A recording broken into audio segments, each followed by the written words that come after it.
감사했던 것은 주중에 또 새로운 사람들을 제가 계속 만나고 있습니다. 저에게는 굉장히 큰 감사한 일이고 또 기도 제목이고 기대가 아닐 수 없습니다. 10월 들어서 한 10명 정도 새로운 사람들을 만났습니다.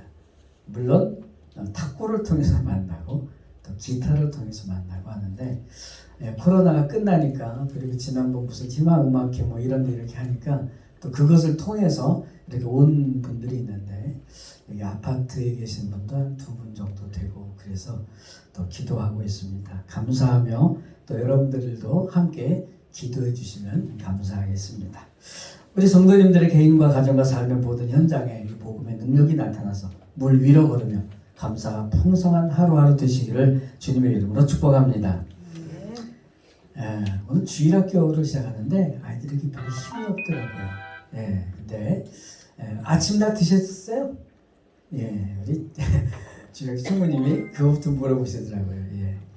사실 이 환절기, 요즘은 간절기라고 표현을 하더라고요. 근데 이 간절기 이럴 때 면역력이 떨어지기 쉽고 해서 굉장히 몸이 좀 감기 걸리기 쉬우니까 조심하셔야 되고 영적으로도 그렇습니다. 오늘은 아주 구체적인 내용들을 좀 소개를 하게 됐습니다. 좀 특이한 표현들이 몇 개 있어서 먼저 좀 살펴보려고 합니다. 첫 번째 2절에 보니까 사실 이게 이 개정개혁에도 아직 늙은 남자인데 저도 나이가 들어보니까 이 표현이 별로 기분이 안 좋잖아요. 그렇죠? 우리 젊은 남자도 있는데 그렇다고 해서 꼭 늙은 남자 이래야 되나. 그리고 표준 세번역은 아주 지혜롭게 나이 많은 남자 이렇게 했어요. 똑같은 얘기지만 기분 문제 아닙니까? 3절에도 뭐 늙은 여자, 아니 나이 많은 여자 이래도 충분히 되는데 다 알아듣는데 제가 요즘 더 유난히 관심을 가지는 것 중에 하나가 이 말입니다. 진짜 아다르고 어다르고 그리고 그 유튜브에 그런 게 나와요. 우리말이 얼마나 대단한지에 대해서 어떤 외국 사람 2사람이 나와가지고 설명을 하는데 야 진짜 그렇구나. 이제서야 그런 것들을 점점 더 깨달아가는 것 같습니다.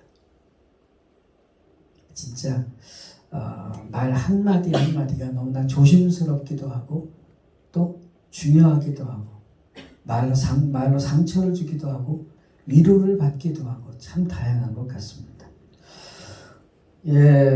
사실 2절에 그 나이 많은 남자들에게 첫 번째 권면이 절제라고 되어 있어요. 이게 사실은 그냥 절제 그러면 아니 나이 들어가지고 뭐 그렇게 절제할 게 많나 그러는데 이게 무슨 절제가 필요한 거냐면 술 취하지 않는 것을 기본적인 의미로 까는 단어입니다. 이게 이 나이가 들어서 술을 취하면 그러면 더 좀 추한 모습이 나오는 것 같아요. 그래서 직접적으로 술 취하지 않는다는 표현을 쓰는 게 아니라 약간만 술을 좀 마셔서 취하지 않더라도 자꾸 좀 추한 모습이 보이게 되기 때문에 그것을 염두에 두고 이 절제라는 단어를 좀 쓰고 있습니다. 굉장히 조심스러운 부분인 것 같아요.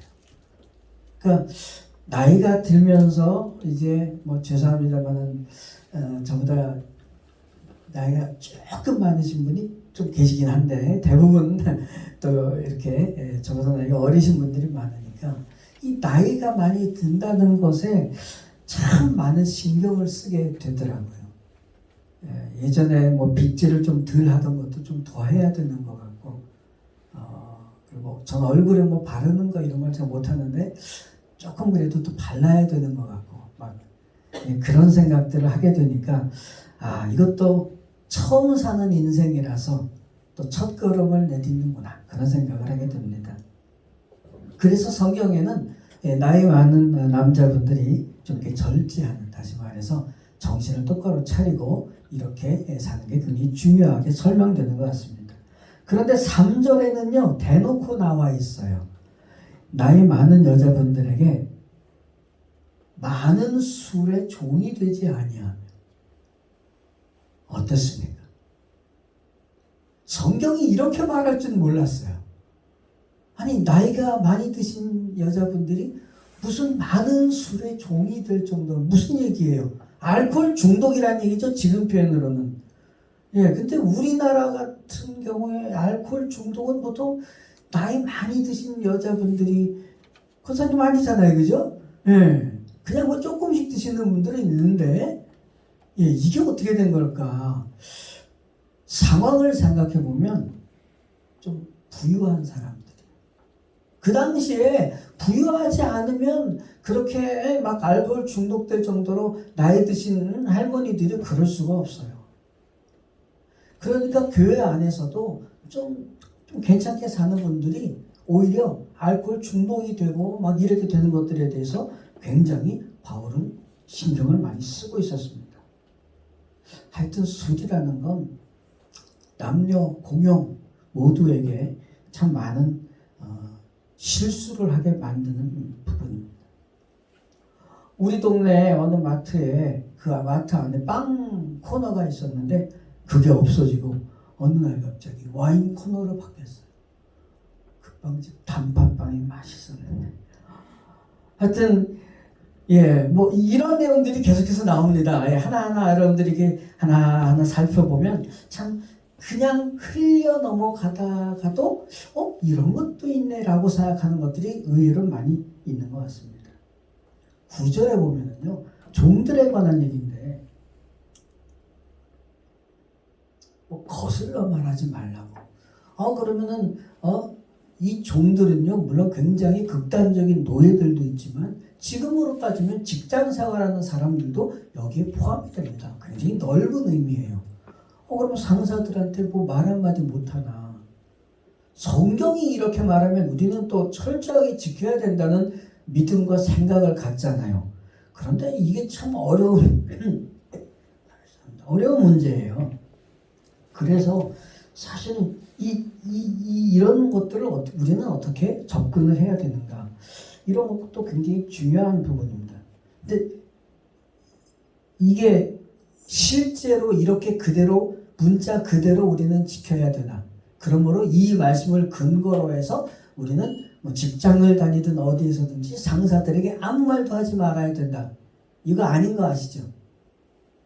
제가 누차 말씀드리는 게 그거예요. 하나님의 말씀을 안 지키겠다는 게 아니에요. 하나님의 말씀에는요, 정말 문자 그대로 지켜야 될 말씀들이 많이 있습니다. 그럼에도 불구하고 그것을 해석해서 그 초점과 원리대로 지켜야 되는 말씀들이 같이 포함이 되어 있어요.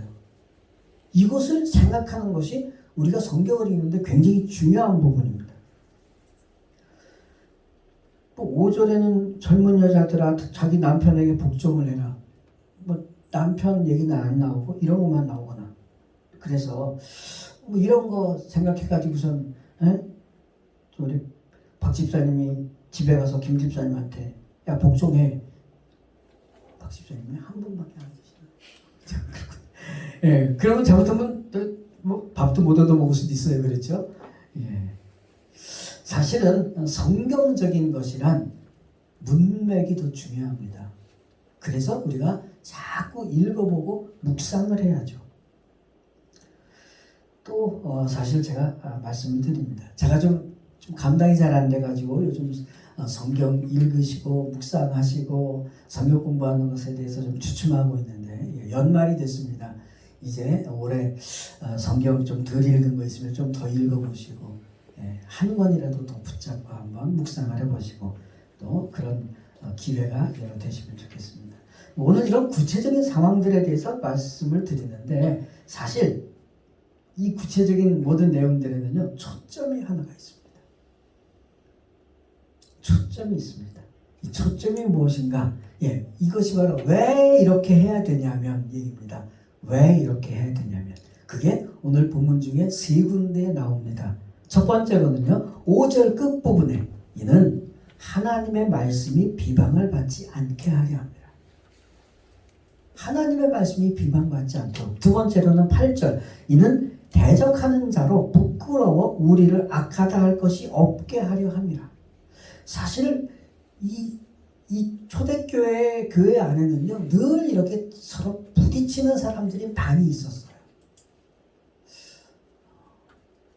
우리 교회는 너무 없는 것 같아서 좀 표현이 그렇다는 말씀입니다. 그러니까 이 근본적인 것을 가지고 주로 유대주의자들과 많이 부딪히고 이런 것들이 참 많이 힘들었었는데, 역시 이렇게 부딪히는 자들에 대해서 우리를 악하다고 말하지 못하도록 하기 위해서 세 번째 10절입니다.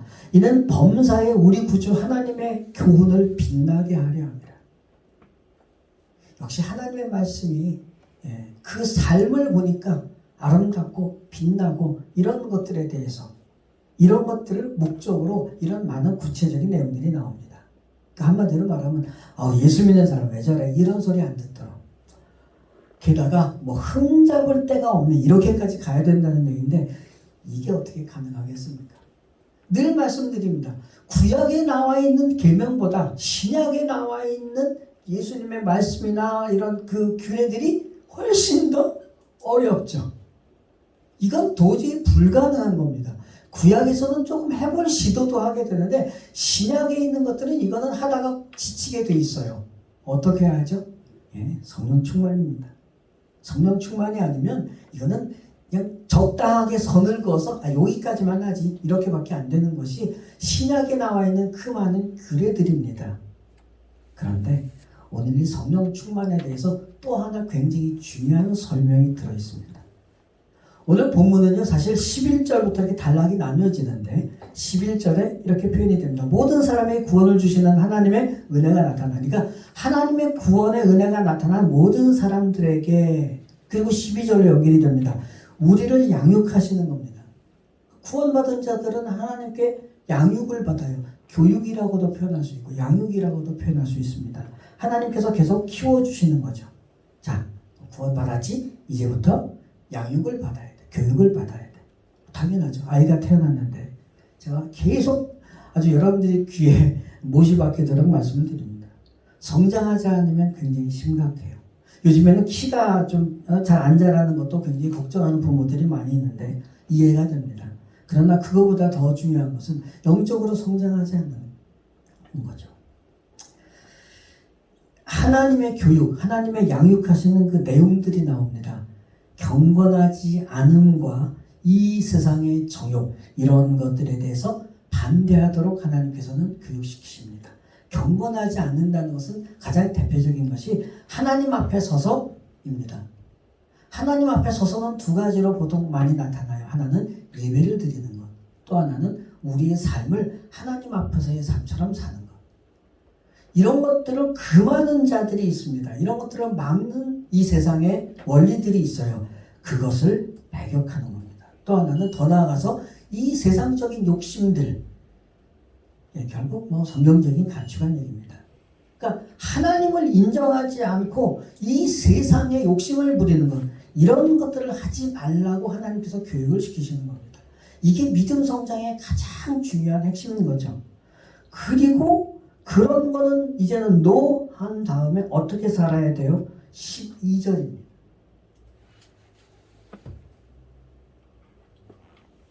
이런 것들을 버리고 신중함과 의로움과 경건함으로 이 세상을 살아라. 이상한 거 혹시 발견하셨습니까? 어떻게 살아야 된다고요? 신중함과 의로움과 경건함. 신중함이 뭐길래 의로움과 경건함보다 앞에 나오죠? 이거 이상해야 되는데.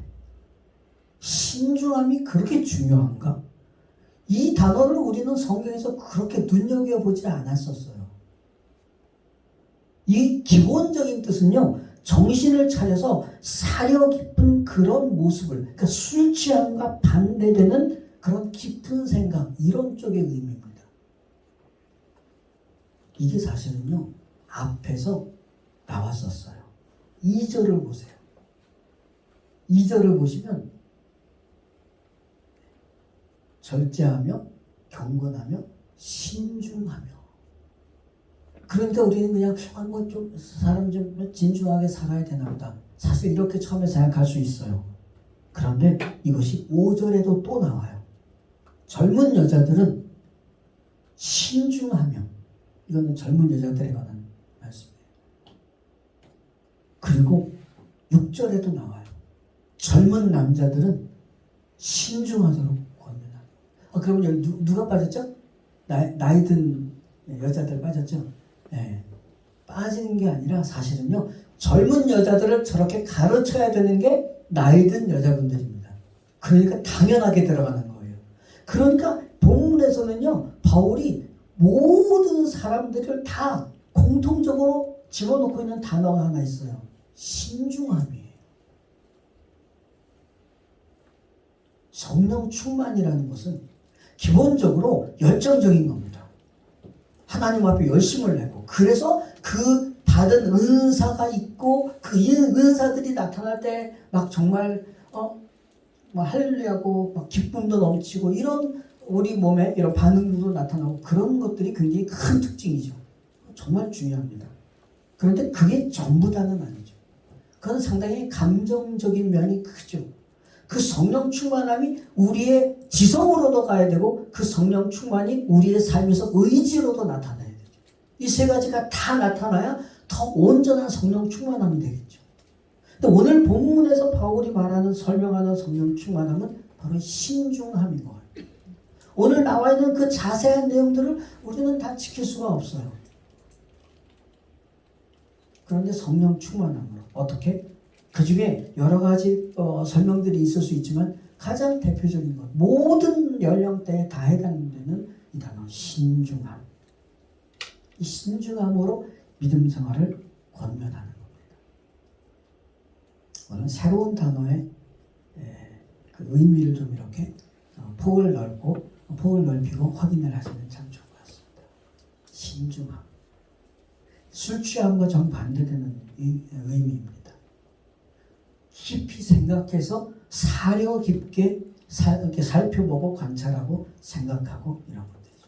이것도 성령 충만함에 들어갑니다. 이렇게 살다 보면요, 오늘 성경이 말합니다. 소망이 확실해진대요. 그리고 복스러운 우리는 복스러운 그러면 약간 어떤 외모적인 것들만 이야기하기도 하는데, 이건 그냥 복된 겁니다. 축복받은 아주 그 복된 소망이 생기는 겁니다. 그 소망이라는 것은 예수님께서 다시 오실 그날을 기대하게 되는 거예요. 이 소망이 없으면 앞에서 가르친 그 교훈대로 살기가 어려운 겁니다. 오늘 말씀의 그 자세한 여러 가지 많은 내용들은 사실 우리가 하나님의 말씀을 깊이 생각을 하고 신중하게 그걸 사려 깊게 행동으로 옮겨가면서 살 때 그것을 지킬 수 있는데, 그것이 계속 하다 보면 결국 어느 한 방향을 가지게 된다는 거죠. 그게 바로 결국 주님이 재림하신다는 소망이에요.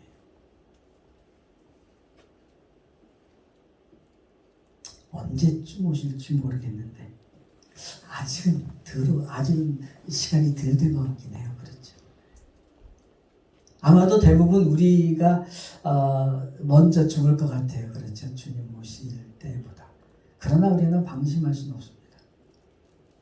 때도 중요하지만 우리가 그 주님의 재림을 이 소망으로 두고 이런 삶을 살아야 된다는 것, 그것이 참 중요한 것 같습니다.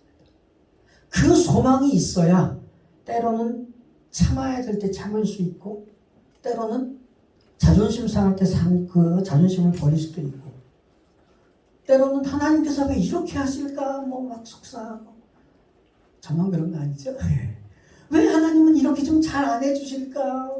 좀 이런 기도하다 보면 참 많이 나오는데, 그래도 언젠가 주님께서 재림하시기 때문에 우리의 온전한 소망은 거기에 다 있기 때문에 이것들을 헤쳐나갈 수 있는 거죠.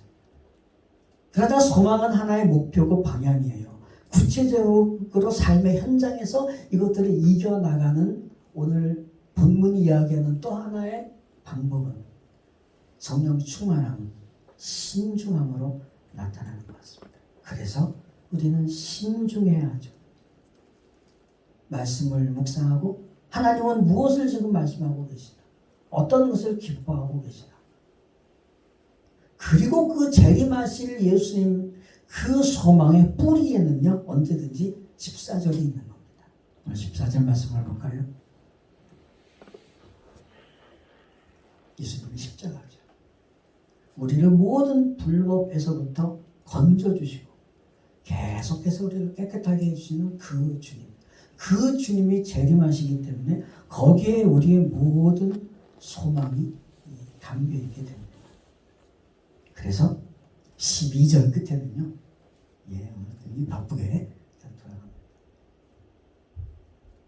14절 끝에 12절 끝부분입니다. 선한 일을 열심히 하는 자기 백성이 되게 하신다. 소망, 성령 충만한 신중함. 그러면 우리는 어떤 사람이 되는 걸까?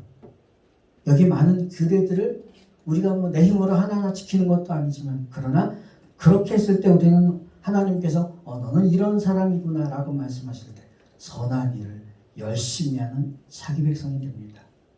이런 것들을 제가 그냥 넘어가지 않습니다. 여기 세 가지 개념이 나옵니다. 선한 일과 열심히 하는 것과 자기 백성. 뭐가 제일 중요해요?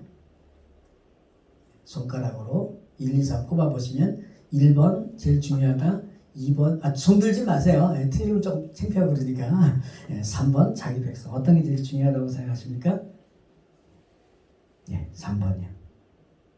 선한 것은요, 내가 선하다고 생각을 하는 게 다 선한 게 아니더라고요. 그것이 우리에게 가장 큰 어려운 문제이긴 합니다. 열심히 살면 다 되는 것도 아니잖아요. 자기 백성이 되게 하시는 게 가장 중요합니다. 여러분, 자기 백성이라는 표현이 어디쯤 나오는지 혹시 생각나시는 데 있습니까? 한두 분 계시는 것 같긴 한데, 이렇게 막 포괄적으로 엉성하게 질문을 하는데 대답을 하신다. 그분은 성경 교사 되셔야죠. 자기 백성. 마태복음 1장. 그래서 내년에는 성경 퀴즈를 계속 할까 생각 중인데 그 문제 내기가 참 어려워요. 그 이름을 예수라 하라. 이는 그가 자기 백성을 그들의 죄에서 건져낼 자이십니다. 여러분, 자기 백성이라는 단어는 오직 한 사람만 쓸 수 있어요. 누구? 왕이요. 왕만이 자기 백성이라고 표현을 합니다. 그렇기 때문에 하나님께서는 지금 하나님께서 왕이 되시고 하나님의 백성을 만드시는데 그 백성들은 선한 일을 열심히 하는 겁니다. 그 선함은 하나님께서 선하다고 말씀하시는 것이고 그 열심은 하나님께서 인정해 주시는 열심이 되는 거겠죠. 그렇게 예수님께서 왕으로 오셨죠. 평강의 왕으로 이 땅에 오셨습니다. 이제 성탄절이 가까워 오는데 본문에서도 예수님의 왕이심이 중요한 겁니다. 그래서 무엇이 선한 것인지 예수님께서 가르쳐 주실 것이고 어떻게 열심히 살아야 되는지 왕이신 예수님께서 인도해 주실 줄로 믿습니다. 그렇게 우리는 양육받고 교육받아서 성장해 나가야 됩니다. 우리는 어떻게 살아야 되는가? 왕이신 예수님의 백성으로 살 수 있는가? 이게 바로 본문의 큰 주제라고 저는 봅니다. 그리고 천국 백성으로서 가장 핵심적인 삶의 모습, 오늘 본문은 신중함을 우리에게 가르쳐주고 있습니다.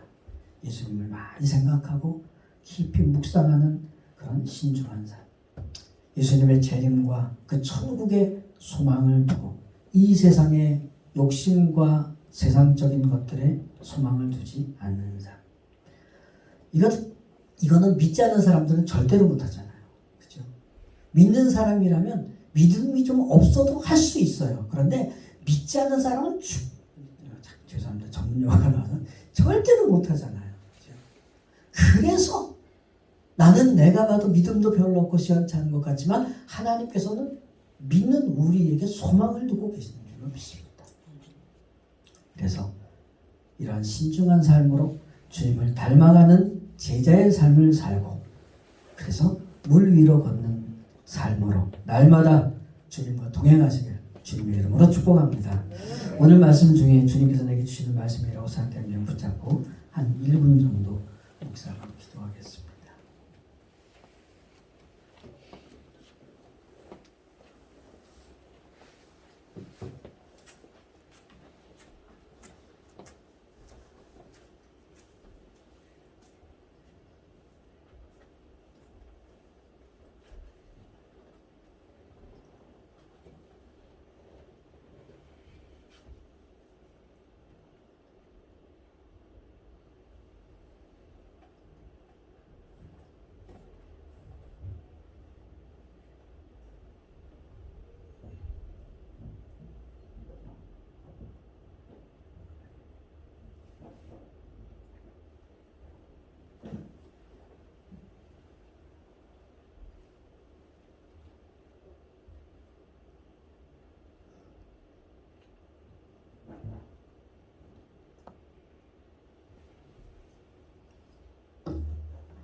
기도하겠습니다. 주님, 천국 백성은 이 땅에서 어떻게 살아가야 되는지에 대해서 오늘은 신중함을 배웠습니다. 주님의 십자가를 더 신중히 묵상하고 주님 다시 오실 소망을 더 깊이 묵상하고 지금 우리를 향하신 하나님의 뜻을 더 신중하게 생각해서 선한 일을 열심히 하는 하나님의 백성이 되기에 부족함이 없게 하옵소서. 이 나라의 민족과 주님의 교회들이 바른 길로 나가게 하옵소서. 세상 곳곳마다 복음의 능력이 나타나서 전쟁과 위협과 질병이 그치게 하옵소서. 죄와 어둠의 세력에 갇힌 자들이 풀려나고 억눌린 자들이 소생되게 하옵소서. 상처받은 자들이 복음의 능력으로 치유받게 하시고 주님께 돌아오게 하소서. 경제적으로 어려움을 겪고 있는 자들을 특별히 기억해 주시옵소서. 다음 세대가 믿음으로 바르게 세워지게 하옵소서. 주님의 자녀아들 자격 전혀 없는 우리를 사랑하셔서 영생을 주신 주님 감사합니다. 주님의 그 끝없는 사랑과 선하심과 공의로우심으로 살아가게 하옵소서. 예수님의 이름으로 간절히 기도드리옵나이다. 아멘. 구름같이 허다한 우리 같이 찬양하시고 축도의 예배를 마치겠습니다.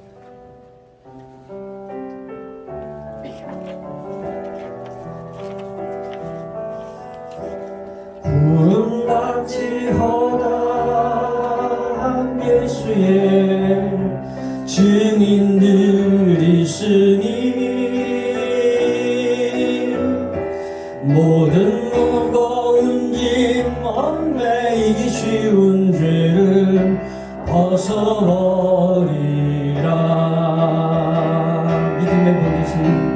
믿음의 본 대신 예수 십자가 지신 주님 어려움 닥칠 때마다 예수를 깊이 생각하자. 우리 앞에 펼쳐진 삶들 믿음의 경주니 인내로서 모든 경주들을 힘써 싸워 승리하여라.